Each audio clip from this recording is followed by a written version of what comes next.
రామచంద్ర గారు మీకేం కాలేదు కదయ్యా. మీరు బతికుంటే 10 మందిని బతికిస్తారయ్యా. దేవుడు ఉన్నాడయ్యా.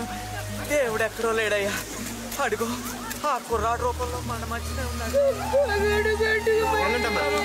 మీకేం భయం లేదు. గవర్నమెంట్ మీకు మళ్ళీ ఇల్లు కట్టేస్తుంది.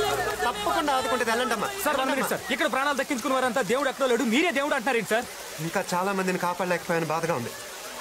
అయినా ఈ సమయంలో నిజమైన దేవుడి పాత్ర పోషించి వీళ్ళందరినీ ఆదుకోవాల్సింది గవర్నమెంట్.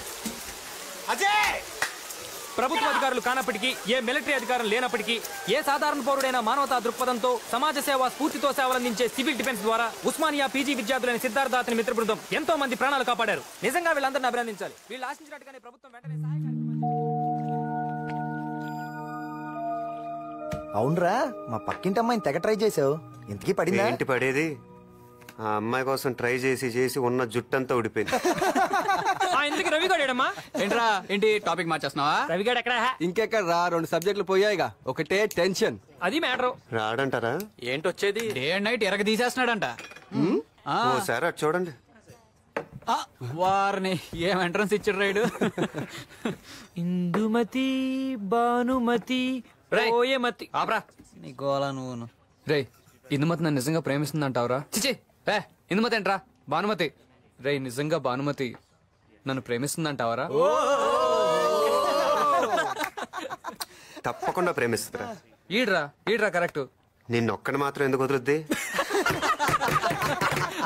ఈ నీళ్ళలోంచి ఇంత పెద్ద బుద్ధుడు విగ్రహం బయటపడింది కానీ భానుమతి గుండెలోంచి నా మీద లవ్ మాత్రం బయటపడడం లేదురా. అప్పుడు నువ్వు దూకేస్తే బెటర్. బాబు ధర్మం చేయండి బాబు. మీరు రామచంద్ర గారు కదూ? మమ్మల్ని గుర్తుపట్టారా? ఎలా మర్చిపోతాం బాబు, మా పాలిట దేవుళ్ళయ్యా మీరు. మీరేంటిలా? నేనే కాదు బాబు, మా ఊళ్ళో సగం మందికి పైగా ఇక్కడ బస్ స్టాండ్లోను రైల్వే స్టేషన్లోను ఇలాగే అడుక్కుంటున్నాం. అదేంటండి, వరదల్లో నష్టపోయిన వాళ్ళకి సెంట్రల్ గవర్నమెంట్, స్టేట్ గవర్నమెంట్ ఎంతో సాయం చేసిన పేపర్లో వార్తలు వచ్చాయి కదా. పేపర్లో కనిపించే సహాయం అంతా పేదోళ్ళకే చేరితే ఈ దేశం ఎప్పుడో బాగుపడి ఉండేది బాబు.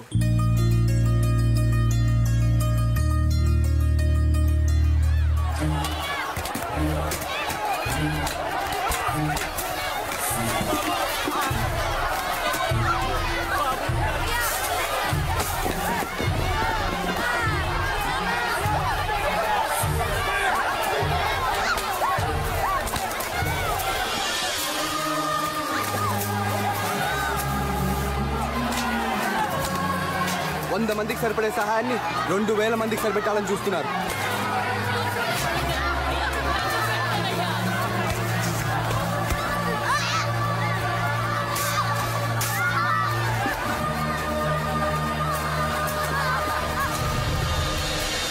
Good evening, ladies and gentlemen. Now the Honorable Chief Minister will address this gathering.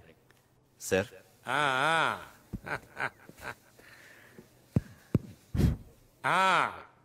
ఈడ కూకున్న మగోళ్ళకి, ఆడోళ్ళకి, పిల్లకాయలకి అందరికి నా దండం. ఈ ఫోటోలో ఉన్నోడు ఎవరు? పరకాల పురుషోత్తం యాదవ్, ఇలియాస్ పప్పు యాదవ్ అన్నమాట. ప్రజాసేవలో గొప్ప మనసున్నాడు, అది నాకు బాగా తెలుసు. ఎట్టాగంటే ఈ మధ్యన ఆంధ్ర రాష్ట్రంలో వరదలు ఎంత బీభత్సం సృష్టించినాయో మీ అందరికీ తెలిసిన విషయమే. అందులోనూ పాపం వరంగల్ జిల్లాలో ఎంత నాశనం అయిపోయారో ప్రజలు మీ అందరికీ తెలిసిన విషయమే. మరి ఆ వరద బాధితుల కోసం మరి పిల్లకాయ్ తన కష్టార్జితం నుంచి స్వయంగా 5 కోట్ల రూపాయలు, 2 కోట్లు ఏన్నారుగా, ఇంకా 2 కోట్లు పెంచమంటున్నాడు. చెప్పారు కదా, పిల్లకాయ మనసు ఎన్నపూస సూత్తే కరిగిపోద్ది. ఏమండే, ఒక్కసారి కళ్ళు మూసుకుని ఊహించుకోండి, ఇసంటి పిల్లకాయ అసెంబ్లీలో కూకున్నాడు అనుకో, ఎంత అందంగా ఉంటది. అందుకనే రేపు వరంగల్ జిల్లాలో జరగబోయేటువంటి బై ఎలక్షన్ లో ఈ పిల్లకాయ పప్పు యాదవ్ ని మా పార్టీ తరఫున క్యాండిడేట్ గా ప్రకటించడం కోసమే ఈ భారీ ఎత్తు పార్టీ ఏర్పాటు చేశారని మనవి చేస్తున్నా. అందుకనే మీ కరతాళ ధ్వనులతో మీ అంగీకారాన్ని ప్రకటించమని మనవి చేసుకుంటూ తప్పట్లో అదే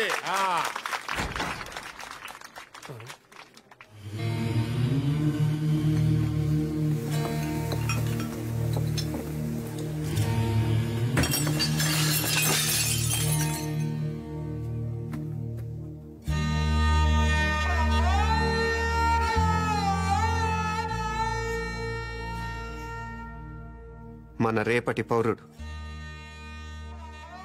వరదొచ్చి తన వాళ్ళను పొట్టను పెట్టుకుంది. ఇప్పుడు అంతకన్నా ప్రమాదకరమైన వరద సాయం వచ్చి తన్నే పొట్టను పెట్టుకుంది.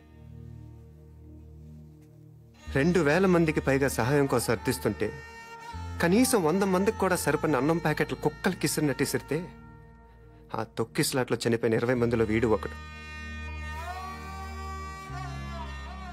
పేరు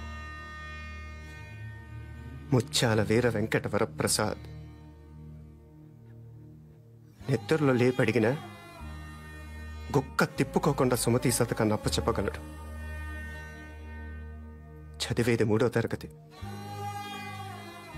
220 వర్కింగ్ డేస్ లో ఒక్క పూట కూడా స్కూల్ ఎగ్గొట్టారు కూడా.